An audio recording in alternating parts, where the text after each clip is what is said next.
For 10 years, she ate Thanksgiving alone in a house with 40 rooms. Not because she wanted to, because her grandson made sure she had to.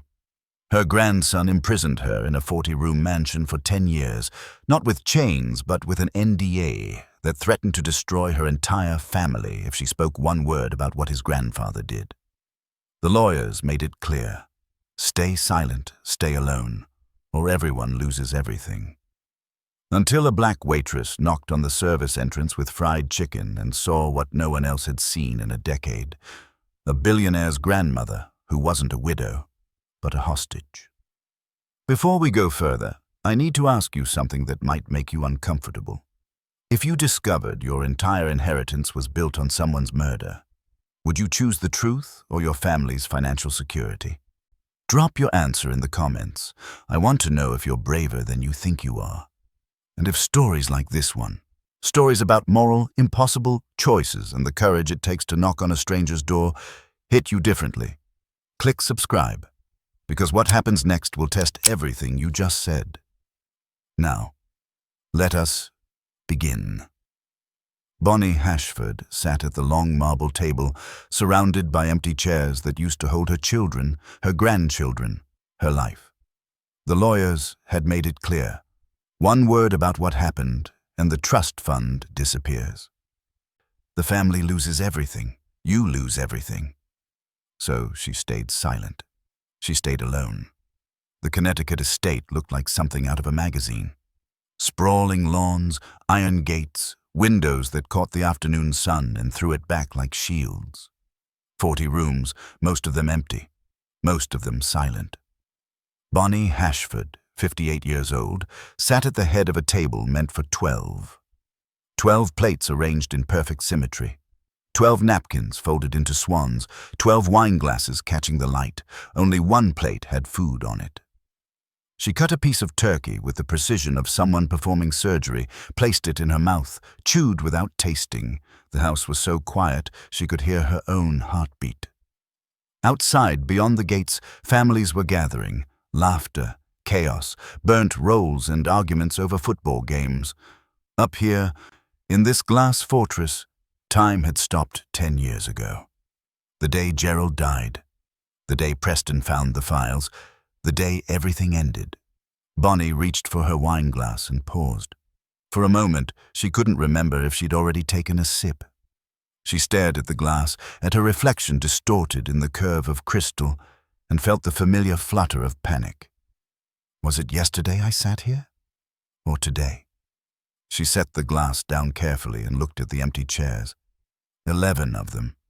She used to know who belonged in each one: her son, David, her daughter, Teresa. The grandchildren whose names sometimes escaped her now, slipping through her mind like water through fingers. They hadn't come in 10 years. Because you chose this, she reminded herself. You chose silence. You chose the money. You chose to protect them. But some days, she couldn't remember what she was protecting them from. The intercom beside the dining room door buzzed. Bonnie flinched. No one used the intercom. No one came to the main house.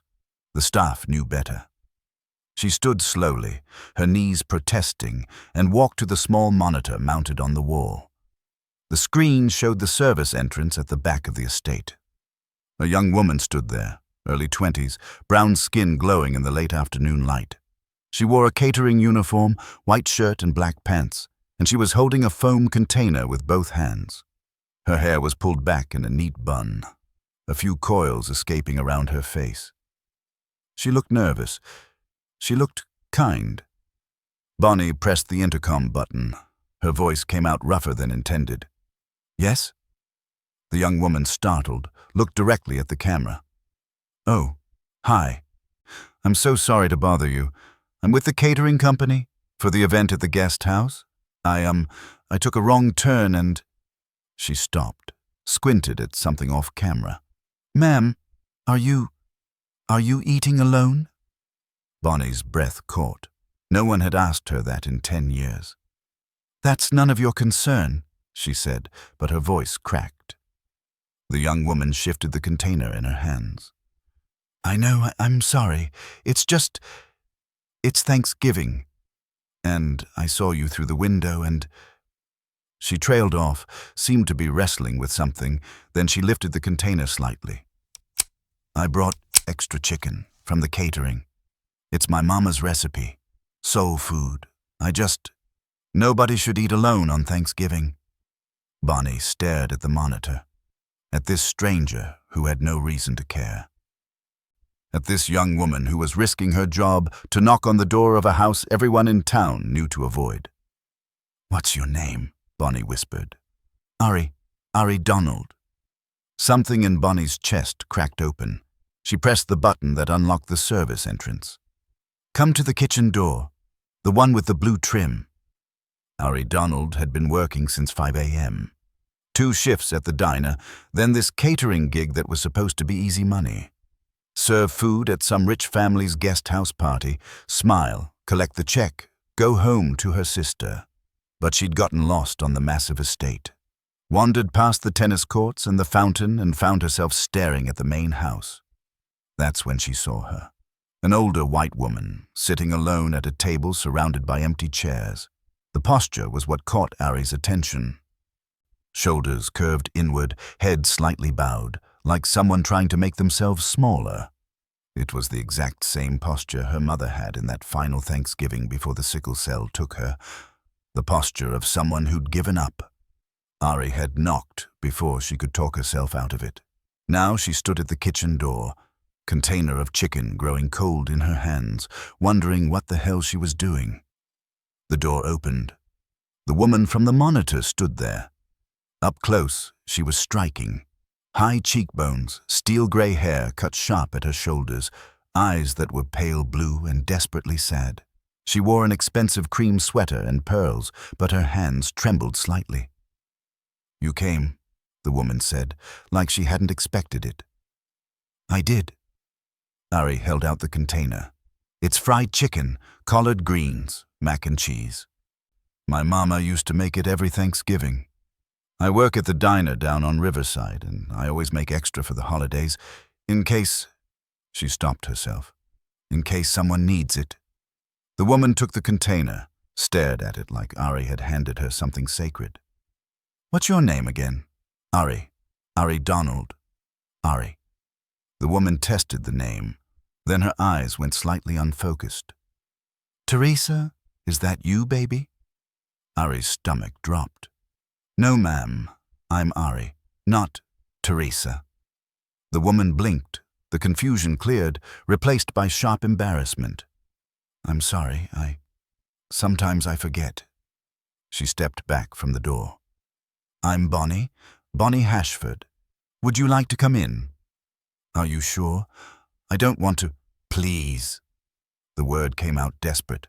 "Just for a moment." Ari stepped inside. The kitchen was enormous. Marble countertops, commercial-grade appliances, everything gleaming and untouched. It looked like a showroom, not a place where people actually cooked. Bonnie set the container on the counter and then just stood there, hands fluttering like she couldn't remember what to do next. "Can I heat this up for you?" Ari asked gently. "Would you?"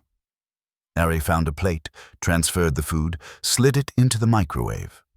While it warmed, she watched Bonnie, who was staring out the window at the sprawling lawn. "This is a beautiful home," Ari said. "It's a prison," Bonnie replied. Then she turned, eyes sharp again. "Do you know who I am?" "Should I?"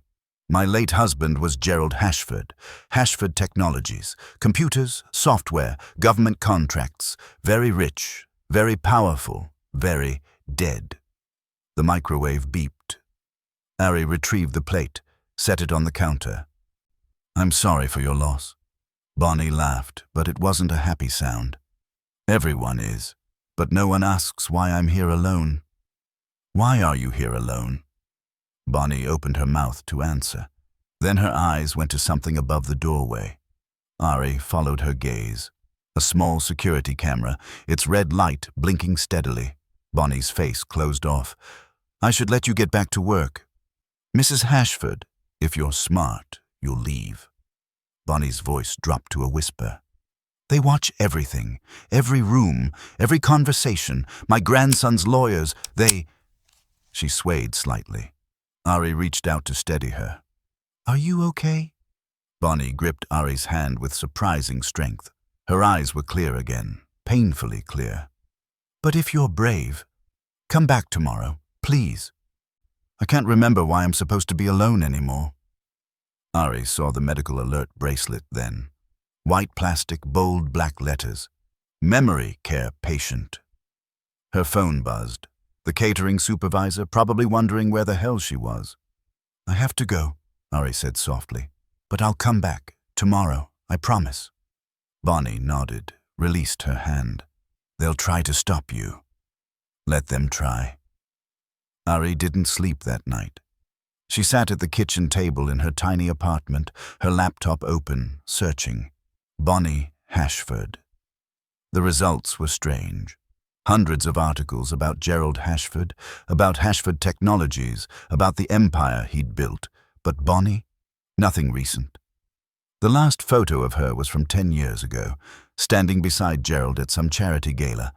After that, she'd vanished. No public appearances, no interviews, no charity events. Despite being one of the richest women in Connecticut, it was like she'd been erased. Ari dug deeper, found old society pages, photographs of Bonnie with her children, a son, David, a daughter, Teresa, grandchildren. A family that looked happy, or at least convincing. But there were no recent photos, no family gatherings, no Christmas cards or graduation announcements. "What happened to you?" Ari whispered to the screen. Behind her, her little sister Kendra shuffled into the kitchen, dragging her IV pole. At 15, she looked younger, the sickle cell anemia stealing her childhood, one hospital visit at a time. "You're up late," Kendra said, collapsing into a chair. "Couldn't sleep." "Who's that?" Kendra nodded at the laptop. "A woman I met today. She's alone, really alone." Kendra studied the screen. "She looks sad, like Mama sad." Ari's throat tightened. "Yeah, exactly like that." "You gonna help her?" "I don't know if I can." Kendra reached across the table, took Ari's hand. "Mama always said you got the gift. You see people, you see when they're hurting. That's why you're gonna be a good lawyer someday." "Someday," Ari echoed. If she could ever afford to finish school. If Kendra's medical bills didn't crush them first. "Go help her," Kendra said. "Mama would." Ari returned the next day with more food. Turkey sandwiches from the diner, still warm. She knocked on the same kitchen door. Bonnie answered almost immediately, like she'd been waiting. Today she looked more put together, hair styled, makeup applied carefully, but her hands still trembled. "You came back," Bonnie said. "I promised." They sat in the massive living room, plates balanced on their laps, November sun streaming through floor-to-ceiling windows. Bonnie ate slowly, deliberately, like she was trying to make the moment last. "Tell me something," Ari said. "Why haven't your children visited?" Bonnie set down her sandwich. "They think I chose money over them." "Did you?" "I chose their futures. There's a difference." Bonnie's eyes were clear today, sharp. "After Gerald died, my grandson Preston, he's the CEO now, he found some files, things Gerald had done. Terrible things. Preston said if anyone found out, the company would collapse. Lawsuits, criminal investigations, everything gone. He made me sign an NDA, a real one, with teeth. If I talk about what I know, the trust fund disappears. David, Teresa, the grandchildren, they lose everything." "What did Gerald do?" Bonnie's hands clenched. "I'm not supposed to remember anymore. The dementia, it's convenient for Preston. But today's a clear day. Today I remember." She looked at Ari. "Gerald built his empire on stolen code. He stole it from a black engineer named Terrence. She stopped, frowned. The clarity was slipping. "Terrence Lowell." Ari's voice came out strangled. Bonnie's eyes widened. Yes. How did you know? Because Terence Lowell was Ari's uncle, her mother's older brother. He died when Ari was 3, in what everyone called a workplace accident at Hashford Technologies. Her mother had spent years trying to prove it was murder, spent every dollar they had on lawyers who found nothing. Her mother had died still believing her brother was killed. Stop right here. This moment, when Ari realizes the woman she's trying to help is connected to her own family's tragedy, this is where most people would walk away, right? Self-preservation. Too messy, too dangerous. But what would you do if kindness led you straight into your own unhealed wound? Comment below, walk away or stay and fight. And be honest with yourself. Hit subscribe if you need to see how Ari chooses, because the next decision she makes will cost her everything she's been working for. Mrs. Hashford, Ari said carefully, do you have proof? I used to. Files.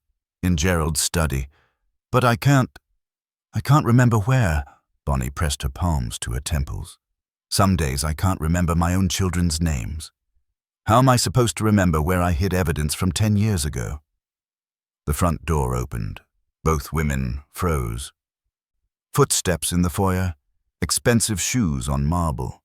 A man appeared in the living room doorway. Mid-30s, handsome in that polished CO way, tailored suit, perfect hair, smile that didn't reach his eyes. Grandmother, he said warmly. Then his gaze shifted to Ari. The smile stayed, but something cold moved behind it. And you must be the young woman from the catering company.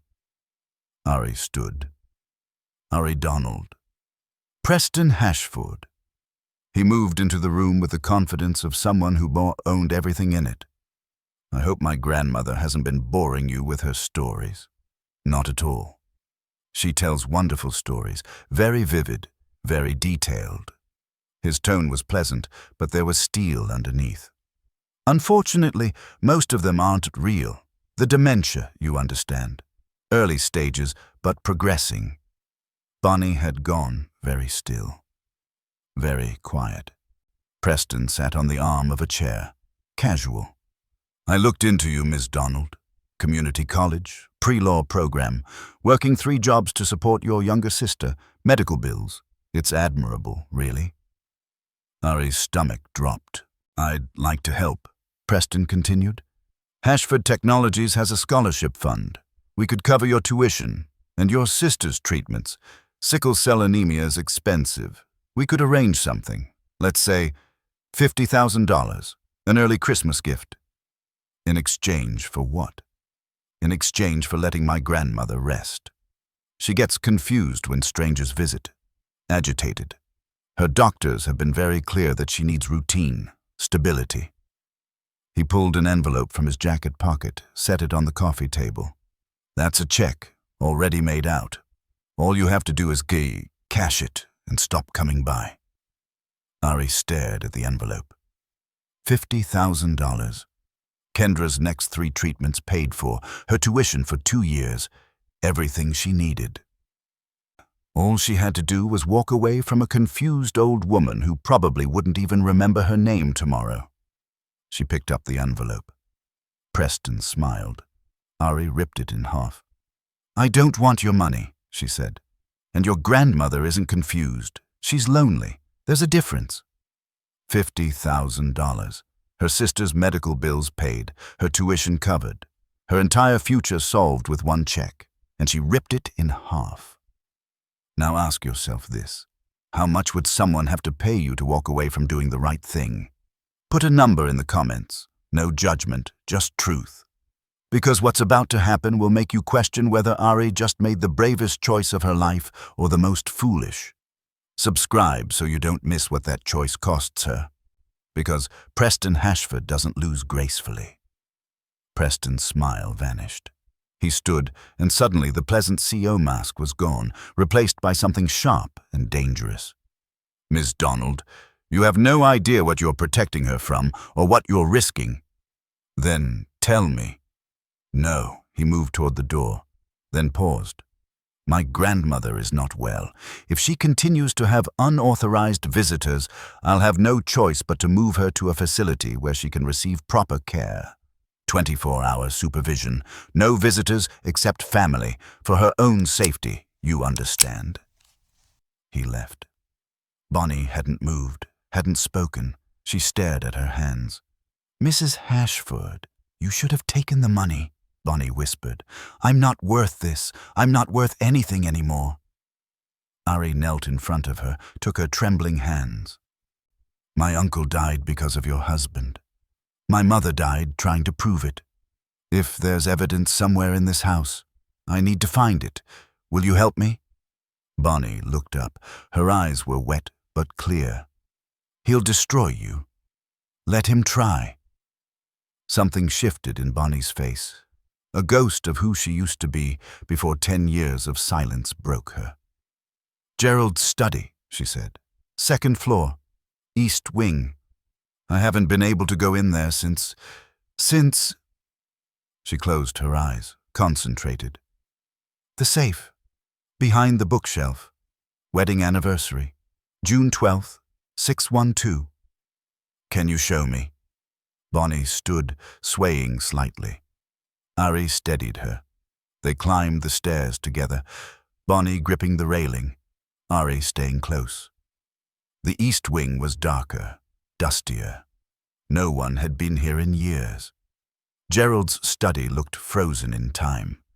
Massive desk, leather chairs, walls lined with books. The bookshelf Bonnie had mentioned was floor-to-ceiling mahogany. "There's a lever," Bonnie said, "behind the third shelf, Shakespeare section." Ari found it, pulled. The bookshelf swung open on silent hinges, revealing a wall safe. She punched in the code, 612. The safe opened. Inside were files, dozens of them, labeled Project Genesis in neat block letters. Ari pulled them out with shaking hands, opened the first one, and there it was.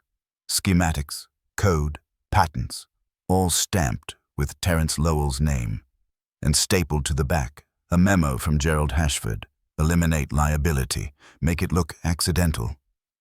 Dated 2 weeks before Terence died. "Oh my God," Ari whispered. Bonnie sagged against the door frame. "I found these after Gerald died. I was going to go to the police, but then Preston... He said if this came out, the company would be destroyed. Everyone would lose everything. My children, my grandchildren. He said I had to choose, the truth or their futures. So you chose silence." "I chose wrong." Bonnie's voice cracked. "I've been alone for 10 years because I was too afraid to do the right thing." Ari gathered the files, held them against her chest. Evidence, proof, everything her mother had died searching for. "We need to..." Bonnie collapsed. The ambulance arrived in minutes. Ari rode with her, holding her hand as the paramedics worked. Minor stroke, they said. She'd be okay, but she needed to be monitored. At the hospital, Preston appeared like a ghost, lawyers flanking him.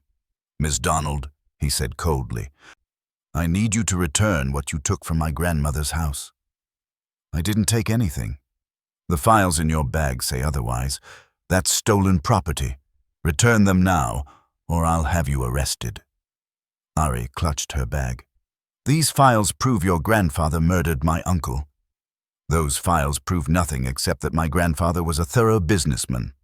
Terence Lowell's death was ruled an accident 15 years ago.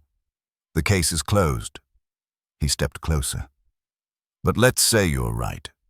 Let's say Gerald Hashford did something terrible. He's dead. He can't face justice. The only thing going public accomplishes is destroying 4,000 jobs, ruining my family, ending my grandmother's last years in scandal. Is that what you want? To punish innocent people for one dead man's sins? My uncle deserves justice. Your uncle is dead. Justice won't bring him back, but it will destroy everyone else." Preston's voice softened, almost gentle. "I'm not the villain here, Miss Donald. I'm trying to protect the people I love, just like you're trying to protect your sister. We're the same. We are nothing alike, aren't we?" He nodded to the lawyers. "Return the files, or I press charges. You'll go to jail. Your sister will lose her only caregiver. Is that the justice you want? Ari looked through the window of Bonnie's hospital room. The old woman lay small and fragile, in the bed, hooked to machines. She thought about her mother, who died still searching for truth. She thought about Kendra, who needed her. She thought about the 4,000 people who'd lose their jobs if Hashford Technologies collapsed. Ari handed over the files. Preston took them without triumph. Just tired relief. Thank you. For what it's worth, I'm sorry about your uncle. He left. Ari sat in the waiting room, head in her hands. She'd had proof, real proof, and she'd given it away. Her phone buzzed, a text from an unknown number. There are copies. Check your email. Her heart stopped. She opened her email. There, sent from an anonymous account, was scanned copies of every single file, every memo, every schematic, everything. A second message arrived. Bonnie made copies years ago, hid them with her lawyer. She was always braver than she thought. A friend. Ari's hands shook as she downloaded everything.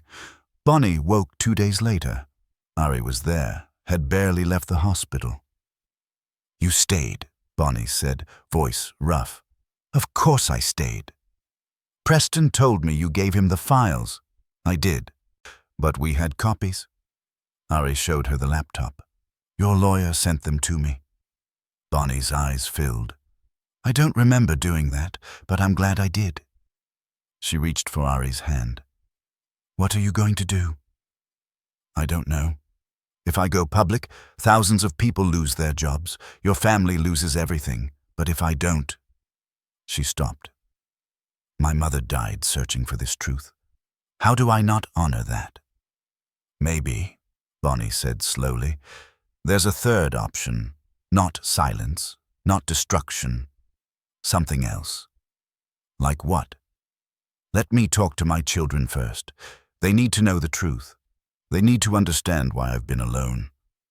Bonnie's grip tightened. And then we figure out how to make this right. Together. Ari called David and Teresa Hashford using contact information from Bonnie's phone. They showed up at the hospital within hours. When they walked into Bonnie's room, they stopped, stared. Mom, Teresa whispered. Bonnie started crying. You came. Preston told us you didn't want to see us, David said, voice breaking. He said you were sick, that visitors made you worse, that you'd asked to be left alone. I never asked for that. Never. They surrounded her bed.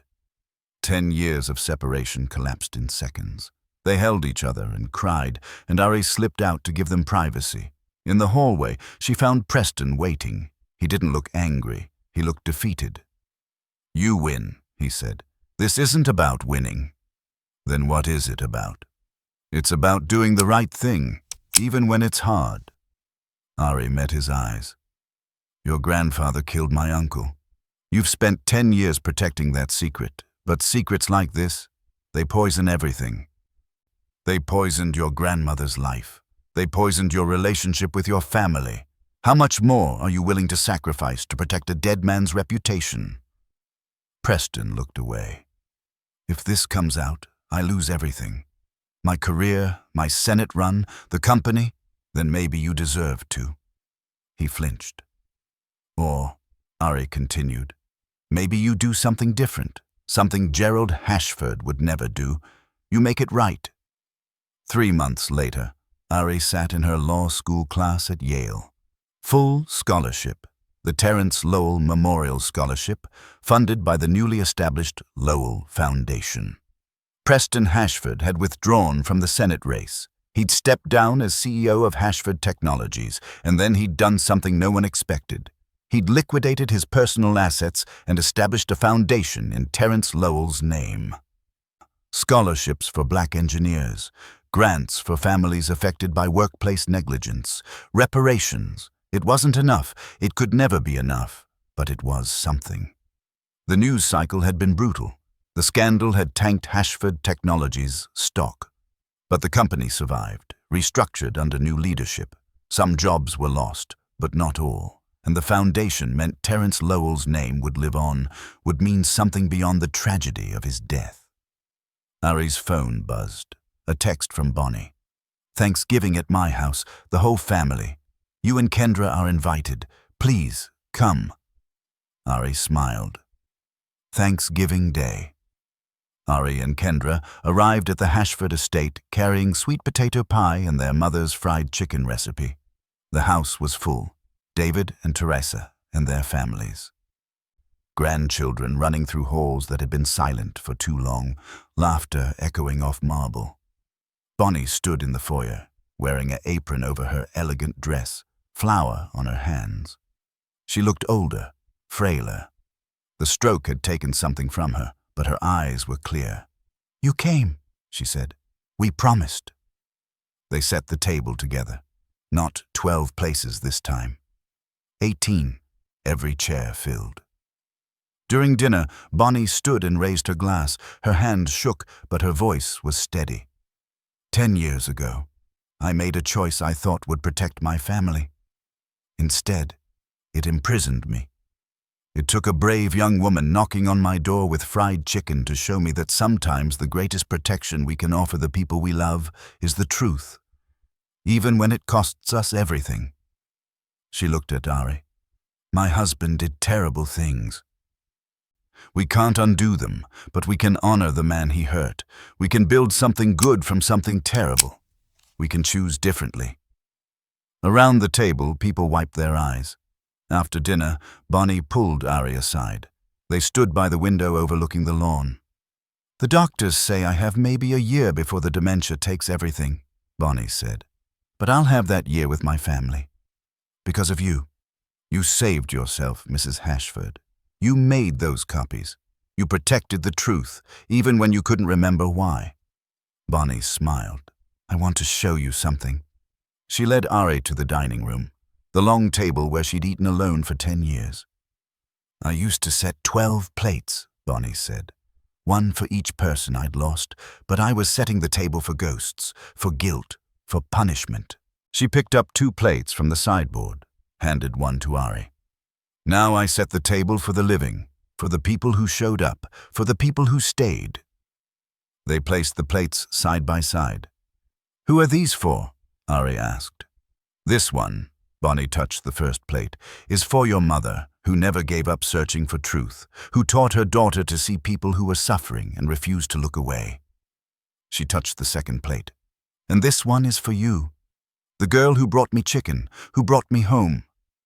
Ari's vision blurred. They stood there together, 2 women from completely different worlds, bound by tragedy and choice and the stubborn refusal to let injustice have the final word. Outside, the sun set over Connecticut. Inside, a house that had been a prison became a home again. Not because the past was erased, but because someone finally had the courage to face it. 6 months later, Bonnie Hashford died surrounded by her family on a Tuesday morning in May. Ari was there, holding her hand. In her final lucid moment, Bonnie squeezed Ari's fingers and whispered, "You gave me the most precious gift. You gave me time with the people I love. You gave me a good ending. You gave me justice," Ari whispered back, "for my mother, for my uncle, for everyone who gets silenced. Then we're even." Bonnie smiled, closed her eyes, and slipped away peacefully, no longer alone, no longer afraid. 1 year later. Thanksgiving. Ari Donald, now a second-year law student at Yale, set the table in her apartment. 3 plates, one for her mother, one for Bonnie, one for herself. Kendra was in remission, healthy enough to spend Thanksgiving with friends. The apartment was quiet, but it wasn't lonely. Ari looked at the 2 empty plates and smiled. Some absences become presents, some losses become legacy. She'd spent the semester working on a civil rights case about corporate accountability. The Lowell Foundation had funded her research. Preston Hashford, now working as a consultant for non-profits, had connected her with witnesses. The work continued. The fight continued. But tonight, she rested. She picked up her phone, scrolled through photos. There was one from last Thanksgiving. Bonnie in her kitchen, flour on her nose, laughing at something Teresa had said. Family all around her, a woman who'd been alone for 10 years, surrounded by love in her final months. Ari saved the photo. Then she opened her laptop and began writing. Not a legal brief this time. A story. The billionaire's grandmother who ate Thanksgiving alone. She wrote about Bonnie, about Terence, about the cost of silence and the courage of truth. She wrote until her fingers ached and her coffee went cold. When she finished, she read it over once. Then she published it. Not for revenge, not for fame, for the record. So that Bonnie Hashford would be remembered not as the silent wife of a corrupt man, but as the woman who chose truth when it mattered most. So that Terence Lowell's name would mean more than tragedy. So that the next person eating alone, trapped by secrets and fear, might read this and know someone might knock on your door. Someone might see you. Someone might refuse to let you suffer in silence. And sometimes, if you're brave enough to open that door, everything changes. The story went viral overnight. Comments flooded in. People sharing their own stories of isolation, of secrets, of the moment someone finally saw them. Ari read them all, and she understood. People didn't share the story because it had a happy ending. They shared it because it had a true one. Because Bonnie didn't get saved by a handsome prince or a miracle cure. She got saved by a waitress with fried chicken who refused to walk away from suffering. Because Preston didn't become a villain or a hero. He became a man who chose accountability over comfort. Because justice didn't fix everything. But it meant something, and meaning in the end was enough. Ari closed her laptop, looked at the 3 plates on her table. "Happy Thanksgiving, Mama," she whispered. "Happy Thanksgiving, Mrs. Hashford. We did it. We told the truth, and the truth set us all free." Outside, the world kept turning. But inside this small apartment, in this quiet moment, 3 women, 2 gone, 1 living, sat together at a table set for love, not ghosts. And that, Ari thought, was the best revenge against silence there ever was. Was this a happy ending? Bonnie died surrounded by love. Ari got justice but couldn't save her. Preston lost everything to do what's right. Tell me in the comments, what does good ending mean when everyone's already broken? Subscribe for more impossible choices. If this story touched you, share it with your book club, your sisters, and your friends. Let it knock on someone else's door. Let it remind them that no one deserves to suffer alone. Not even, especially not, the people we think deserve it most. Because sometimes the bravest thing we can do is bring chicken to a stranger and refuse to leave until they remember they're human too.